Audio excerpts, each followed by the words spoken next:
மாறி மாறி வருகின்ற அரசுகள் ஸ்ரீலங்கா அரச கட்டமைப்பில் இருந்து கொண்டு தமிழ் மக்களுடைய ஊடகத்துறையை நசுக்கி அடக்கி ஒடுக்குவதற்கு இது நல்ல முன்னுதாரணமாக இருக்கிறது. அதனால்தான் நாங்கள் மீண்டும் மீண்டும் சர்வதேச நீதியை வலியுறுத்தி நிற்கின்றோம். சர்வதேச சமூகம் எங்களுடைய இந்த நீதி ஊடகவியலாளர் ராமச்சந்திரனுக்கு நடைபெற்ற அந்த காணாமல் ஆக்கப்பட்ட சம்பவத்துக்கு, அந்த இன அழிப்புக்கு பொறுப்பு கூற வேண்டும். ஸ்ரீலங்கா அரசுக்கு அழுத்தத்தை கொடுப்பதன் ஊடாக இப்படியான ஊடகவியலாளர்கள் தமிழ் பரப்பிலே காலத்துக்கு காலம் காணாமல் ஆக்கப்பட்டும் கொன்றொழிக்கப்பட்டும் படுகொலை செய்யப்பட்டும் வருகின்ற சம்பவங்களுக்கு முற்றுப்புள்ளி வைக்கப்பட வேண்டும். எப்பொழுது தமிழர்களுக்கு தங்களுடைய சுய நிர்ணய உரிமையை தீர்மானிக்கக்கூடிய ஒரு நிரந்தர அரசியல் தீர்வு வழங்கப்படுகிறதோ அப்பொழுதுதான் தமிழர்களை ஆட்சி செய்யக்கூடிய ஒரு நிலை ஏற்படும் பொழுதுதான் ஊடக சுதந்திரம் என்பது முற்றுமுழுதாக உறுதிப்படுத்தப்படும் என்ற அடிப்படையிலே அத்துடன் 2004 ஆண்டு முதல் 2010 ஆண்டு வரை காலகட்டத்தில் ஊடகவியலாளர்கள் மற்றும் ஊடக பணியாளர்கள் என 44 பேர் கொல்லப்பட்டும் கடத்தப்பட்டும் உள்ளனர் என இலங்கை ஜனநாயகத்துக்கான ஊடகவியலாளர் அமைப்பு அறிக்கையிட்டுள்ளது. இது தவிர இறுதிப் போர் காலகட்டத்திலும் இவ்வாறு பலர் கொல்லப்பட்டுள்ளனர். தமிழ் ஊடக நிறுவனங்கள் மீதும் காலத்துக்கு காலம் பாரதூரமான தாக்குதல் சம்பவங்கள் மேற்கொள்ளப்பட்டுள்ளன. இவை எதுக்குமே இதுவரை எவ்வித நீதி விசாரணைகளும் மேற்கொள்ளப்படாதுள்ளது.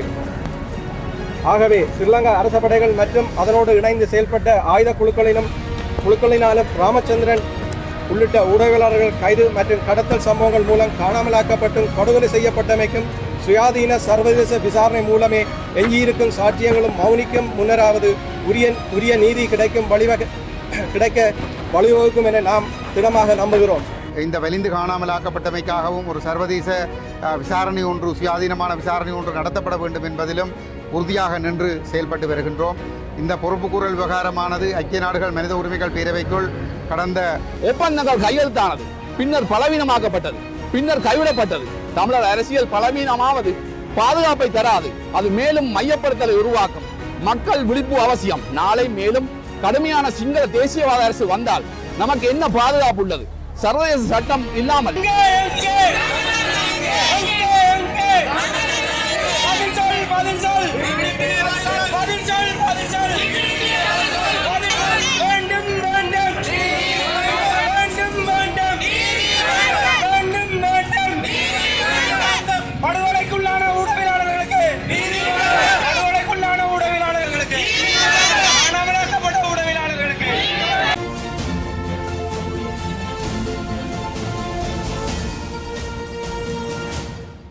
கடத்தப்பட்ட உடவியலாளருக்கு கடத்தப்பட்ட உடவியலாளருக்கு எங்கே எங்கே எங்கே எங்கே காணாமலாக்கப்பட்ட உடவியலாளருக்கு படுகொலை செய்யப்பட்ட உடவியலாளருக்கு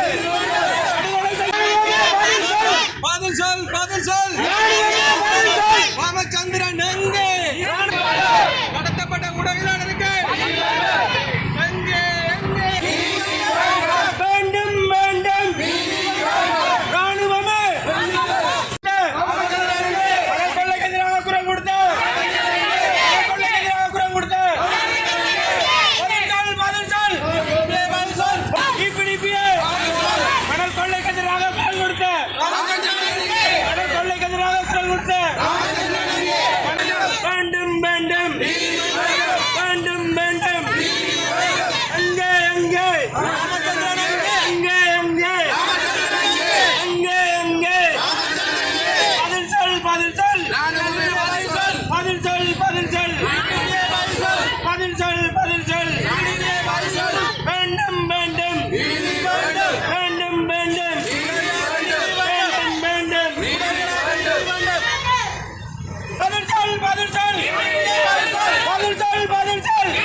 மனக்கொள்ளைக்கு எதிராக குரல் கொடுத்த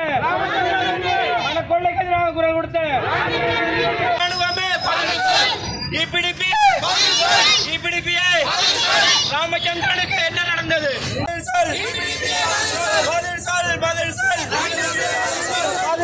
பதில் சொல்.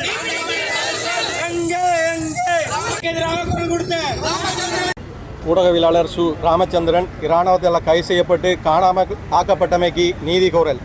யாழ்ப்பாணம் வடமராட்சி துன்னாலியைச் சேர்ந்த ஊடகவியலாளரும் ஆசிரியருமான சுப்பிரமணியம் ராமச்சந்திரன் கடத்தப்படும் போது 37 வயது ஸ்ரீலங்கா இராணுவத்தினர் மற்றும் ஈழ மக்கள் ஜனநாயக கட்சியினர் கடந்த 15/2/2007 அன்று கலிகை இராணுவ முகாமில் வைத்து கைது செய்யப்பட்டு பின் காணாமல் ஆக்கப்பட்டிருந்தார். கலிகை சந்தியில் அமைந்திருந்த ஸ்ரீலங்கா இராணுவ படை முகாமில் வைத்து சம்பவ தினத்தன்று மாலை விசாரணைக்காக அழைத்துச் செல்லப்பட்டமையும் குறித்த சம்பவத்துடன் அக்காலகட்டத்தில் இராணுவத்துடன் சேர்ந்து இயங்கிய ஈழமக்கள் ஜனநாயக கட்சியைச் சேர்ந்தவர்களுக்கு நேரடி தொடர்பு இருந்தமை தொடர்பிலும் வடமராட்சி பல்லப்பை படை முகாமில் பல வருடங்களாக தடுத்து வைக்கப்பட்டிருந்தமை தொடர்பிலும் கண்கண்ட சாட்சியங்கள் அடிப்படையில் முன்னைய ஜனாதிபதி ஆணைக்குழுவான பரணகம ஆணைக்குழுவில் பெற்றோர் மற்றும் சகோதரி ஆகியோரால் முறைப்பாடு செய்யப்பட்டுள்ளது. அது மாத்திரமல்லாது தொடர்ந்து வந்த சகல விசாரணை நடவடிக்கைகளின் போது இது தொடர்பில் முறைப்பாடு செய்யப்பட்டுள்ள போதிலும் எதுவித பதிலிருப்பும் வழங்கப்படவில்லை. கைது செய்யப்பட்டு முதல் வாரம் கைத்தொலைபேசி மூலம் அவரது சகோதரியருடன் ராமச்சந்திரன் தொடர்பில் இருந்துள்ளார்.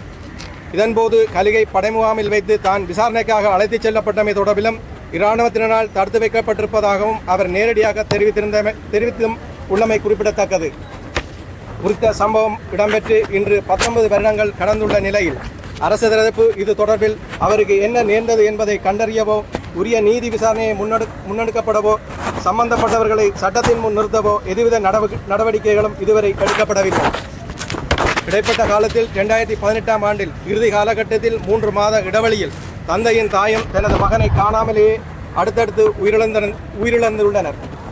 ஏனைய கண்கண்ட சாட்சிகளும் கால நீட்சியில் மரணித்து விட்டன. இந்நிலையில் ராமச்சந்திரன் சகோதரி மட்டுமே தற்போது உயிர் வாழும் சாட்சியமாக நம்மிடையே வாழ்ந்து வருகின்றார்.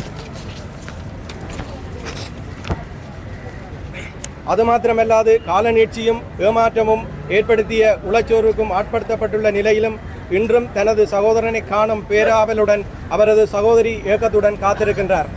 காணாமல் ஆக்கப்பட்ட பின் அவருக்கு என்ன நடந்தது என்பதை நிரூபிக்கும் வகையிலான வலுவான சாட்சியங்களும் நேரில் கண்ட சாட்சிகளும் உள்ளதானதொரு அரிதான சம்பவங்களில் ஒன்றாக ராமச்சந்திரனின் விடயம் இருந்தபோதிலும் இதுவரை அதற்கான நீதி பொறுமுறை ஆரம்பிக்கப்படாமலே வலிந்து மௌனிக்க செய்யப்பட்டுள்ளது. அத்துடன் 2004 ஆண்டு முதல் 2010 ஆண்டு வரை காலகட்டத்தில் ஊடகவியலாளர்கள் மற்றும் ஊடகப் பணியாளர்கள் என 44 பேர் கொல்லப்பட்டும் கடத்தப்பட்டும் உள்ளனர் என இலங்கை ஜனநாயகத்துக்கான ஊடகவியலாளர் அமைப்பு அறிக்கையிட்டுள்ளது. இது தவிர இறுதிப்போர் காலகட்டத்திலும் இவ்வாறு பலர் கொல்லப்பட்டுள்ளனர். தமிழ் ஊடக நிறுவனங்கள் மீதும் காலத்துக்கு காலம் பாரதூரமான தாக்குதல் சம்பவங்கள் மேற்கொள்ளப்பட்டுள்ளன. இவை எதுக்குமே இதுவரை எவ்வித நீதி விசாரணைகளும் மேற்கொள்ளப்படாதுள்ளது. ஆகவே ஸ்ரீலங்கா அரச படைகள் மற்றும் அதனோடு இணைந்து செயல்பட்ட ஆயுத குழுக்களினாலும் ராமச்சந்திரன் உள்ளிட்ட ஊடகவியலாளர்கள் கைது மற்றும் கடத்தல் சம்பவங்கள் மூலம் காணாமலாக்கப்பட்டும் கொடுகொலை செய்யப்பட்டமைக்கும் சுயாதீன சர்வதேச விசாரணை மூலமே எஞ்சியிருக்கும் சாட்சியங்களும் மௌனிக்கும் முன்னராவது உரிய நீதி கிடைக்க வழிவகுக்கும் என நாம் திடமாக நம்புகிறோம். குறித்த சம்பவத்தோடு மட்டுப்படுத்தப்பட்டதாக விசாரணை நடவடிக்கை முற்றுப்பெறாது பின்னிருந்து செயற்படுத்திய உண்மை குற்றவாளிகள் கண்டறிந்து நீதி நிலைநாட்டப்படுவதை உறுதி செய்யும் வகையிலாக முன்னெடுக்கப்பட வழிவகை செய்ய வேண்டும்.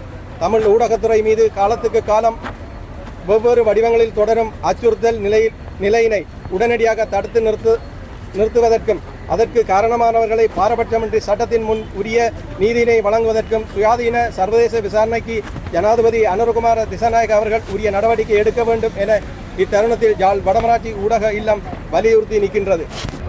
இன்றைய தினம் பருத்தித்துறை பேருந்து நிலையத்திலே யாழ் வடமராட்சி ஊடக இல்லத்தினுடைய ஏற்பாட்டிலே வலிந்து காணாமலாக்கப்பட்ட ஊடகவியலாளர் ராமச்சந்திரன் அவர்களுக்கு நீதி வேண்டும் என்கின்ற அடிப்படையிலே ஒரு கவனஈர்ப்பு போராட்டம் இப்பொழுது இடம்பெற்றிருக்கிறது. 15/2/2007 ஆண்டு ஸ்ரீலங்கா இராணுவத்தினராலும் ஸ்ரீலங்கா இராணுவத்தோடு சேர்ந்து இயங்கிய EPDP ஒட்டுக்குழுவினராலும் வலிந்து கைது செய்யப்பட்டு கலிகை சந்தியிலே அமைந்திருந்த இராணுவ முகாமில் கைது செய்யப்பட்டு பிற்பாடு தடுப்பிலே வைக்கப்பட்டு இன்று வரை அந்த ஊடகவியலாளருக்கு ராமச்சந்திரன் ஊடகவியலாளருக்கு என்ன நடந்தது என்பது எந்தவித விசாரணைகளுமின்றி தொடர்ந்து கொண்டிருக்கிறது. பரணகம ஆணைக்குழுவுக்கு பெற்றோரும் சகோதரியும் தங்களுடைய வாக்குமூலங்களை பதிவு செய்து அதன் மூலமாக கூட எந்த ஒரு நடவடிக்கையும் இந்த நிமிடம் வரை எடுக்கப்படவில்லை. ஸ்ரீலங்கா அரசு காலத்துக்கு காலம் ஒவ்வொரு விதமான ஆணைக்குழுக்களை உருவாக்கி தமிழ் மக்களுக்கு தாங்கள் நீதியை கொடுப்பதற்கு, நீதியை வழங்குவதற்கு முயற்சி செய்கிறோம் என்கின்ற ஒரு போலித்தன நாடகத்தை இந்த பரணகம ஆணைக்குழு சாட்சியங்கள் கொடுத்து கூட நீதி கிடைக்கவில்லை என்பது எடுத்துக்காட்டி நிற்கிறது. ஆக அந்த அடிப்படையிலே ஒரு ஜனநாயகத்தினுடைய அடிப்படை ஒரு தூண்களிலே ஒன்றாகிய ஊடகவியல், ஊடகத்துறைக்கு சுதந்திரம் இல்லாத தன்மையும், ஊடகவியலாளர்கள் சுதந்திரமாக சுயாதீனமாக செயற்பட முடியாத ஒரு அடக்குமுறையைத்தான் இது எடுத்துக்காட்டி நிற்கிறது. காலத்துக்கு காலம் மாறி மாறி வருகின்ற அரசுகள் ஸ்ரீலங்கா அரச கட்டமைப்பில் இருந்து கொண்டு தமிழ் மக்களுடைய ஊடகத்துறையை நசுக்கி அடக்கி ஒடுக்குவதற்கு இது நல்ல முன்னுதாரணமாக இருக்கிறது. அதனால்தான் நாங்கள் மீண்டும் மீண்டும் சர்வதேச நீதியை வலியுறுத்தி நிற்கின்றோம்.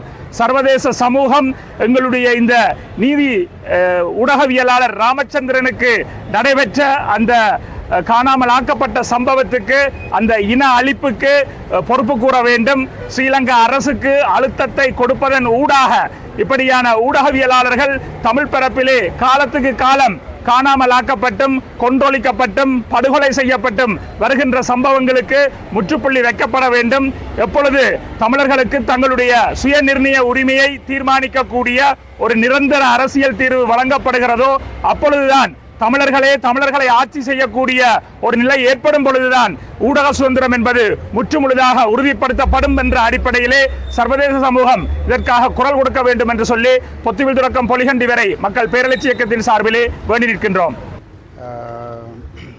கடந்த 2007 ஆண்டு 2ஆம் மாதம் 15ஆம் தேதி கலிகை பகுதியிலே வைத்து ஊடகவியலாளர் ராமச்சந்திரன் அவர்கள் இபிடிபி தேசவிரோத ஆயுத குழுவினாலே கடத்தப்பட்டு இராணுவத்தினரிடம் ஒப்படைக்கப்பட்டதாக சாட்சியங்கள் இருக்கின்றது. ராமச்சந்திரன் அவர்கள் குடும்பத்தினரோடு தொடர்பு கொண்டு தான் விசாரணைக்காக கலிகை இராணுவ முகாமிலே தடுத்து வைக்கப்பட்டிருப்பதாக சொன்னதான ஆதாரங்களும் இருக்கின்றது. அன்றிலிருந்து இன்று வரை அவருக்கு என்ன நடந்தது என்பது வெளிப்படுத்தப்படவில்லை. அவர் காணாமல் ஆக்கப்பட்டு 19 ஆண்டுகள் கடந்திருக்கின்றது. ஜனாதிபதி ஆணைக்குழுக்கள், இந்த காணாமல் ஆக்கப்பட்டமை தொடர்பாக உருவாக்கப்பட்ட ஆணைக்குழுக்களிலே பரணகம ஆணைக்குழுவுக்கு முன்னால் அவருடைய தாயார், சகோதரி போன்றவர்கள் சாட்சியங்களை வழங்கியுள்ள போதிலும் கூட இன்று வரை விசாரணை செய்யப்பட்டு அவர்களுக்கான நீதி எதுவும் வழங்கப்படவில்லை. இவ்வாறு பெருமளவான ஊடகவியலாளர்கள் படுகொலை செய்யப்பட்டிருக்கிறார்கள், கடத்தப்பட்டு காணாமல் ஆக்கப்பட்டிருக்கிறார்கள். பல்லாயிரக்கணக்கான முன்னாள் போராளிகளும் பொதுமக்களும் இந்த இபிடிபியினராலும் இராணுவத்தினராலும் கடத்தப்பட்டு காணாமல் ஆக்கப்பட்டிருக்கின்றார்கள். இவர்களுக்கு என்ன நடந்தது என்பது தொடர்பாக யுத்தம் முடிந்து 17 ஆண்டுகளாகியும் இன்று வரையில் எந்தவிதமான தகவல்களும் வெளிப்படுத்தப்படவில்லை. இலங்கை அரசை பொறுத்தவரையிலே அவர் எந்த ஆட்சியாளராக இருந்தாலும் ஒருபொழுதும் அவர்கள் இந்த குற்றங்களில் ஈடுபட்ட இராணுவத்தினரையோ அவர்களோடு இணைந்து இயங்கிய துணை இராணுவ குழுக்களையோ விசாரித்து பாதிக்கப்பட்டவர்களுக்கு நீதி வழங்கவோ அல்லது குற்றம் செய்தவர்களுக்கான தண்டனைகளை வழங்கவோ போவதில்லை என்பது வரலாற்றின் ஊடாக நிரூபிக்கப்பட்டிருக்கின்றது. அந்த வகையிலே தமிழர்கள் ஒட்டுமொத்தமாக வடகிழக்கு தமிழர்கள், புலம்பெயர்ந்து வாழ்கின்ற தமிழர்கள் கூட்டாக இணைந்து கடந்த 17 ஆண்டுகளாக தமிழ் மக்கள் மீது புரியப்பட்ட இனப்படுகொலைக்கு ஒரு சர்வதேச குற்றவியல் விசாரணை நடத்தப்பட வேண்டும் என்பதனையும், அதே போன்று இந்த வலிந்து காணாமலாக்கப்பட்டமைக்காகவும் ஒரு சர்வதேச விசாரணை ஒன்று, சுயாதீனமான விசாரணை ஒன்று நடத்தப்பட வேண்டும் என்பதிலும் உறுதியாக நின்று செயல்பட்டு வருகின்றோம்.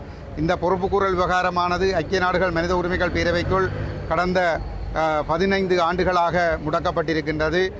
ஐக்கிய நாடுகள் மனித உரிமைகள் பேரவைக்கு குற்றவியல் விசாரணையை நடத்துவதற்கான அதிகாரம் இல்லாமல் இருக்கின்ற ஒரு சூழலிலே அந்த விவகாரத்தை தொடர்ந்தும் அந்த பேரவைக்குள் முடக்கி வைத்து கொண்டிருப்பதன் மூலமாக தமிழ் மக்கள் மீது குற்றம் புரிந்த ஸ்ரீலங்கா அரசு, அதனுடைய ஆயுதப்படைகள், அதனோடு இணைந்து இயங்கிய துணை இராணுவ குழுக்கள் தொடர்ந்தும் அந்த தண்டனைகளிலிருந்தும் விசாரணைகளிலிருந்தும் தப்பித்துக் கொள்வதற்கான வாய்ப்புகள் மட்டும்தான் வழங்கப்படுகின்றது. அது மட்டுமல்லாமல் இங்கே அறிக்கையை வாசித்த ஊடகவியலாளர் மதியவர்கள் அந்த அறிக்கையிலே குறிப்பிட்டது போன்று இந்த சாட்சியங்கள் தான் இப்பொழுது வயது முதிர்ச்சி காரணமாகவோ அல்லது சுயினம் காரணமாகவோ அல்ல விபத்துக்கள் காரணமாகவோ உயிரிழக்கின்ற நிலைமை அதிகரித்து கொண்டு செல்கின்றது, அல்லது வயது முதிர்ச்சி காரணமாக நினைவிழந்து போகின்ற நிலைமை. இதனால் சாட்சியங்கள் இல்லாமல் போகின்ற பொழுது குற்றவாளிகள் தப்பித்துக் கொள்ளக்கூடிய ஒரு சூழல் அதிகரித்து கொண்டிருக்கின்றது. ஆகவே இனியும் காலதாமதம் இல்லாமல் உடனடியாக ஒரு சர்வதேச விசாரணை ஒன்று ஆரம்பிக்கப்பட வேண்டும்.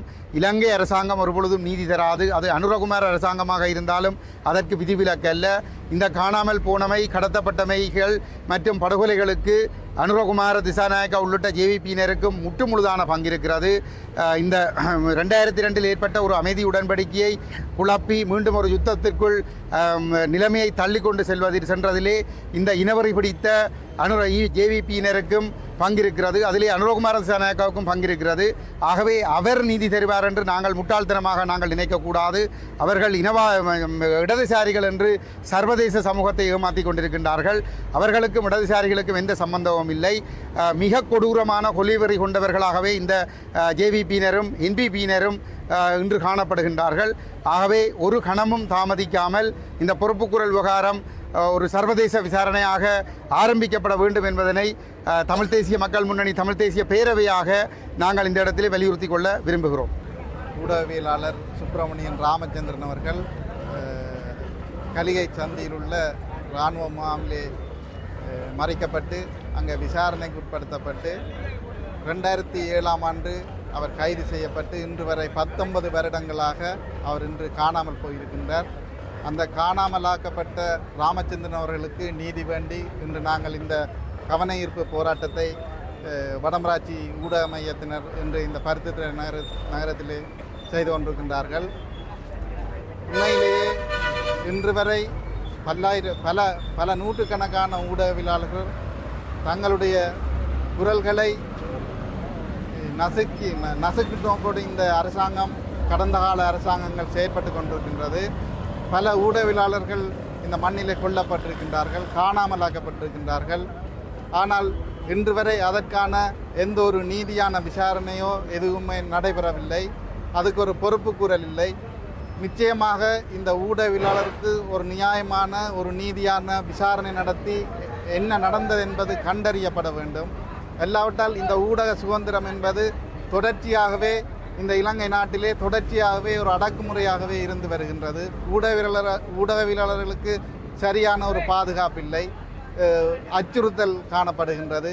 கூடுதலாக இந்த பயங்கரவாத தடுப்பு பிரிவினர் இந்த ஊடகவியலாளரை அச்சுறுத்தி வரும், அவர்களை விசாரணைக்கென்று அழைப்பதும், இவ்வாறு ஒரு ஊடகத்தை அடக்குகின்ற செயற்பாட்டிலே இந்த ஸ்ரீலங்கா அரசாங்கம் தொடர்ச்சியாக ஈடுபட்டு கொண்டிருக்கிறது. இதை நாங்கள் வன்மையாக கண்டிக்கின்றோம். ஊடகவியலாளர்கள் சுதந்திரமாக அவர்களுடைய பணிகளை மேற்கொள்வதற்கு செயற்படுவதற்கு இந்த அரசாங்கம் வழிசமைத்து கொடுக்க வேண்டும். காணாமல் ஆக்கப்பட்டிருக்கின்ற இந்த ராமச்சந்திரன் அவர்களுடைய குடும்பம் இன்று கூட அவரை தேடி அலைந்து திரிந்து கொண்டிருக்கின்றது. ஆனால் அவருக்கு என்ன நடந்தது என்பது கூட இன்று வரை தெரியாது. சாதாரணமாக அவர் ஒரு ஊடகவியலாளராக பணியாற்றி கொண்டிருந்த அந்த ஊடகவியலாளரை இன்று காணாமல் செய்திருக்கின்றார்கள். ஆகவே இந்த ஊடக தர்மம் என்பது இந்த நாட்டிலே பேணப்பட வேண்டும். ஊடகவியலாளர்கள் இதுவரை காலமும் கடத்தி காணாமலாக்கப்பட்டு இருக்கின்ற இந்த ஊடகவியலாளருக்கு ஒரு நீதியான விசாரணை நடத்தி அவர்களுக்கு நீதியான ஒரு நீதியை பெற்றுக் கொடுப்பதற்கு ஒரு விசாரணை அவசியம் என்பதை நாங்கள் வலியுறுத்தி கூற விரும்புகின்றோம். அதைவிட இந்த மண்ணிலே தொடர்ச்சியாக பாதிக்கப்பட்டு கொண்டிருக்கின்ற இந்த ஊடகவியலாளர்கள் அவர்கள் நிம்மதியாக சுதந்திரமாக இந்த நாட்டிலே செயற்படுவதற்கு இடமளிக்க வேண்டும் என்பதை நாங்கள் இந்த இடத்திலே வலியுறுத்தி கூற விரும்புகின்றோம். நன்றி. போர் நடைபெற்று கொண்டிருந்த காலத்திலும் சரி, அதற்கு பின்னரும் சரி, ஊடகவியலாளர்களுக்கு எதிரான அடக்குமுறைகள், குறிப்பாக ஜனாதிபதியாக இருந்த மஹிந்த ராஜபக்ச காலத்தில் தொடங்கிய விடயங்கள் இன்றைக்கு தென்னிலங்கையிலே ஒரு சில சிங்கள ஊடகவியலாளர்களுடைய விடயங்களை துலக்குவர்கள் தமிழ் ஊடகவியலாளர்கள் படுகொலை சம்பந்தமாக எந்த விதமான விசாரணைகளிலும் முன்னேற்றங்கள் ஏற்படவில்லை. அது யாராக இருந்தாலும் நிமல்ராஜனுடைய படுகொலையாக இருக்கட்டும், எந்த படுகொலையாக இருக்கட்டும், அதுக்கு நீதி இல்லை என்ற நிலைமைதான் இருந்து கொண்டிருக்கிறது. வடக்கு கிழக்கு பூராகவும் பலருடைய படுகொலைகள் நடைபெற்றன. இது 2007ஆம் ஆண்டிலே மணல் கொள்ளைக்கு எதிராக குரல் கொடுத்த இந்த ஊடகவியலாளர் ராமச்சந்திரன் அவருடைய கட்டுரை வெளியாகிய தினக்குரலில் வெளியாகிய 2வது நாள் அவர் கடத்தப்படுகின்றார் என்றால் இராணுவமும் EPDP தான் பொறுப்பு என்று அவர் தன்னுடைய கட்டுரையிலே கூறியிருந்தார். அது மாத்திரமல்ல, அவரை அதன் பின்னர் அந்த முகாமிலே தடுத்து வைக்கப்பட்டிருந்த பொழுது பல இராணுவத்தினருடைய தொலைபேசி மூலம் அவர் பேசியிருக்கிறார். வீட்டுக்கு கடத்தப்பட்டதுக்கான ஆதாரங்கள் சாட்சியங்கள் ஒவ்வொன்றாக தந்தையார் தாயார் என்று இறந்து கொண்டிருக்கக்கூடிய நேரத்தில் ஒரு கிராம சபை உத்தியோகத்தர் கூட சொல்லியிருக்கார், நான் அவரை பார்த்தேன் என்று. ஆகவே இவர்கள் காலம் கடத்துகின்றது நிலை மாறுகால நீதிக்கு இடையிலே சுத்துமாத்து நீதியாக எல்லாம் நீர்த்து போய் செய்யக்கூடிய நிலைமையை நோக்கி செல்கிறது. ஆகவே உடனடியாக சர்வதேச தலையீட்டின் மூலம் எங்களுக்கு ஒரு நீதி கிடைக்க வேண்டும் என்பதுதான் எங்களுடைய பொதுமக்களுடைய விருப்பமும் வேண்டுகோளுமாகும். நன்றி. தமிழர் சங்கத்தின் செயலாளர் ராஜ்குமார். இரும்பு மனிதன் ராமச்சந்திரனை கடத்துவதால் ஆயிரக்கணக்கான ஊடகவியலாளர்கள் இன்றும் இருக்கிறார்கள். அவர்கள் உண்மையை நீதியை கொண்டு வருவார்கள். காணாமலாக்கப்படுவதற்கு ஒரு நீதியை இல்லாட்டி உண்மையை நாங்கள் அறிஞ்சு கொள்கிறோம்டா எங்களுக்கு ஒரு இறமை வேணும். தமிழருக்கான இறமை தான் அது எங்களுக்கு அதிகாரத்தை தரும். அதன் மூலம் நாங்கள் அதை பெறலாம். அண்மையில் டான் டிவியில் ஒரு ஊடகத்தில் பேராசிரியர் கணேசலிங்கம் அவர்கள் சர்வதேசத்துக்கு தமிழ் தேசியம் இப்போது தேவையில்லை என்ற ஒரு கருத்தை கூறுகிறார். ஆனால் தீர்வு தமிழருக்கு தான் தேவை. அதை சார்ந்த அரசியல் தரப்புகளுக்கு நாங்கள் ஒரு அறிக்கையை எங்களோட தமிழர் சாய காணாமலாக்கர் சங்கத்தால் வெளியிடுறோம். அரசியல் நிஜம் என்ற பெயரில் தமிழ் அரசியலை பலவீனப்படுத்த வேண்டாம். 48ஆம் ஆண்டு சுதந்திரத்துக்கு பிறகு இருந்து இன்று வரை ஸ்ரீலங்கா நாட்டில் தமிழர்கள் அனுபவிப்பது உடன்படிக்கை மீறல்கள், அரசியல் ஏமாற்றங்கள், காணாமல் ஆக்கப்பட்ட குழந்தைகள், நில அகரிப்பு, இராணுவ ஆக்கிரமிப்பு, அரசியல் உரிமை மறுப்பு. இத்தகைய வரலாற்றுக்கு மத்தியில் சில கல்வியாளர்கள் மற்றும் குடியியல் சமூக தலைவர்கள் இன்று தமிழரிடம் கூறுவது இதுதான் புவிசார் அரசியல், நிஜம் எதுவும் மாறாது, வெளிநாட்டு தலையீடு பயனில்லை, நாம் தழுவிக்கொள்ள வேண்டும். இது நிஜவாதம் அல்ல, இது அரசியல் பின்னடைவு. தமிழ் தேசியம் ஒரு துறைமுக ஒப்பந்தம் அல்ல. தமிழர் அரசியல் எதிர்காலத்தை சிலர் குறைத்து காட்டுவது கம்மாந்தோட்ட ஃபோர்ட் மன்னார் பகுதியில் காட்டாலை. நாம் ஒரு துறைமுக ஒப்பந்தமா? நாம் ஒரு காட்டாலை திட்டமா? தமிழ் அரசியல் கேள்வி என்பது அரசியல் நிலை, வரலாற்று தாயகம், பாதுகாப்பு, காணாமலாக்கப்பட்டோருக்கு நீதி, கண்ணியமான வாழ்வு. இந்த போராட்டம் சீனாவால் தொடங்கப்படவில்லை, இந்தியாவால் தொடங்கப்படவில்லை, 2009 தொடங்கப்படவில்லை. இது சுதந்திரத்துக்கு முன் இருந்த அரசியல் வரலாற்றில் தொடங்கியது. எங்கே தமிழ் வரலாறு? எங்கே வடக்கு கிழக்கில் இருந்த முன் காலனி தமிழ் ஆட்சி அமைப்புகள், காலனித்துவ மறுசீரமைப்பால் ஏற்பட்ட அரசியல் மாற்றங்கள், 60ஆம் ஆண்டில் ஐநா காலனித்துவ ஒழிப்பு தீர்மானம். பலர் புவிசார் அரசியல் பேசுகிறார்கள், ஆனால் சர்வதேச சட்டம் பேசுவதில்லை. பலர் சமநிலை பேசுகிறார்கள், ஆனால் சுயநிர்ணயம் என்ற வார்த்தையை தவிர்க்கிறார்கள். ஏன்? இது அரசியல் தோல்வி மனநிலை. நமக்கு சொல்லப்படுவது எந்த பன்னாட்டு ஆதிக்கமும் கிடையாது, சக்தி சமநிலை நிரந்தரம், சர்வதேச ஈடுபாடு பயனற்றது. இந்த அணுகுமுறை மிகுந்த நம்பிக்கையின்மை, புவிசார் அரசியலை முழுமையாக புரியாதது, தற்போதைய சக்தி சமநிலையை நிரந்தரம் என கருதுவது. புவிசார் அரசியல் நிரந்தரம் அல்ல. உலகில் கொசோவோ, சவுத் சூடான், ஈஸ்டிமோர் இவை ஆரம்பத்தில் சாத்தியமற்ற என கூறப்பட்டன.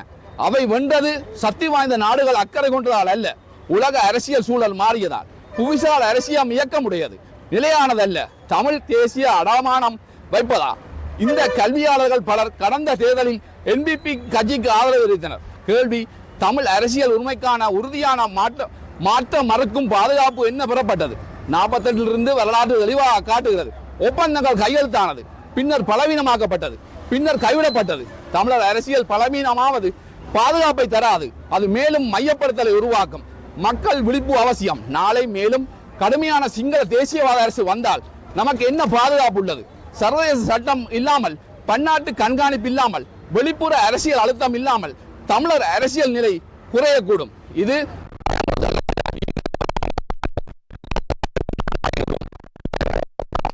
குடும்பங்கள், விவசாயிகள், மீனவர்கள், மாணவர்கள், புலம்பெயர் தமிழர்கள், அறிவாளிகளின் நம்பிக்கையின்மையை உங்கள் எதிர்காலத்தை நிர்ணயிக்க அனுமதிக்காதீர்கள். கோருங்கள் சர்வதேச ஈடுபாடு, ஐநா காலனித்துவ ஒழிப்பு கொள்கையின் அடிப்படை, சட்ட ரீதியான பாதுகாப்பு, நீதி மற்றும் அரசியல் நிலை. இறுதி செய்தி: தமிழர் போராட்டத்தில் இந்தியா சீனா போட்டியில் ஓரங்கட்டு பிரச்சனை அல்ல, இது வரலாற்று சட்டம், உரிமை, பாதுகாப்பு ஆகியவற்றின் தேசிய கேள்வி. நாங்கள் நிரந்தர பலவீன கதையை மறக்கிறோம், நிஜவாதம் என்ற பெயரில் சரணடைவதை மறக்கிறோம், அமைதியாக இருப்பதை மறக்கிறோம். வரலாறு நகர்கிறது, புவிசார் அரசியல் மாறுகிறது, நிலைத்திருக்கும் நாடுகளை வாழ்கின்றன. நன்றி. ஊடகவியலாளர் அவர்களுக்கு நாங்கள் முதல் வணக்கத்தை சொல்லணும். என்ன சொன்னால் எங்களோட பிரச்சனைகள் என்ன பிரச்சனை என்றாலும் வெளிக்கொண்டு போகிறது எங்களோட ஊடகவியலாளர். அவர்களை மதிக்க வேண்டும்.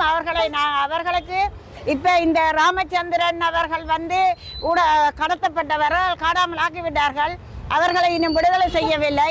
அவர்களை தேடி திரியவும் அவர்களுடைய தாய் தந்தையரும் இல்லை. அவர்களை இறந்து விட்டார்கள். ஆனவடியினால அவர்களை விட முடியாது. ஊடகவியலாளர்கள் அனைவரும் சேர்ந்து நாங்களும் எங்களோட வீட்டிலும் காணாமலாக்கப்பட்டது குடும்பம் காணாமலாக்கப்பட்ட நாங்களும் சேர்ந்து அவர்களை எங்கு என்று விடாமல் அவர்களை நாங்கள் தேடி அவர்கள் எங்களுக்கு நீதி கிடைக்க வேண்டும் என்று நாங்கள் அவர்களை கேட்டுக்கொள்கின்றோம்.